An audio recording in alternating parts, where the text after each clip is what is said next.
तो मित्रों,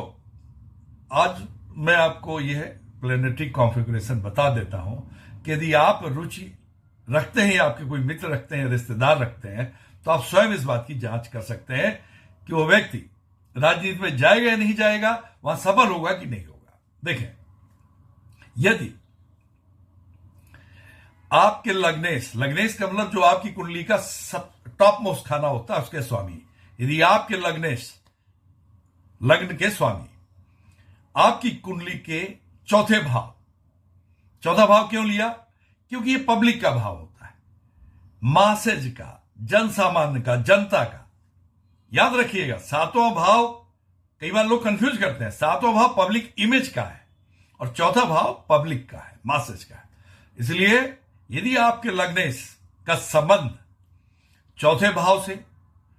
और उसके स्वामी से और साथ ही चंद्रमा से किसी न किसी रूप में हो, साथ बैठे हो या एक दूसरे पर दृष्टि डाल रहे हो, उनका आपस में संबंध होना अत्यावश्यक है, जरूरी है, अनिवार्य है। यदि लग्नेश का संबंध चौथे भाव के स्वामी से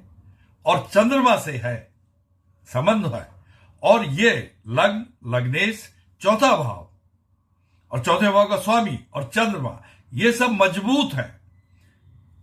शुभ ग्रहों के प्रभाव में है, तो साहब ऐसा व्यक्ति राजनीति में प्रवेश करेगा और वो सक्रिय राजनीति में प्रवेश करेगा। आप समझ रहे होंगे, सक्रिय राजनीति का मतलब राजनीति में अच्छा पद प्राप्त करेगा, साथ ही वो पब्लिक के बीच एक पॉपुलर लीडर होगा, लोग उसका मान सम्मान करेंगे और उसको प्यार करेंगे।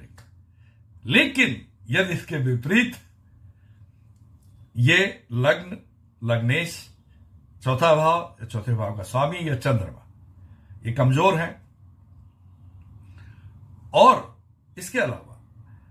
लग्नेश का इन सबसे संबंध नहीं बन पा रहा है, इससे चौथे भाव से, उसके स्वामी से और चंद्रमा से, या मान लीजिए 2 से बन गया, 1 से नहीं बन पा रहा है, तो ऐसा व्यक्ति राजनीति में प्रवेश कर सकता है, लेकिन वो राजनीति में सफल नहीं होगा। इस चीज को आप नोट कर लें। लेकिन यदि आप थोड़ा बहुत योग आपका ऐसा बनता हुआ दिखाई पड़ रहा है, तो मेरी सलाह तो यह है कि आप इन्हीं भाव से संबंधित ग्रहों को प्रसन्न करने हेतु उपाय करें, तो जो आपका असफल योग बन रहा है वो मध्यम सफल योग में अवश्य परिवर्तित हो जाएगा।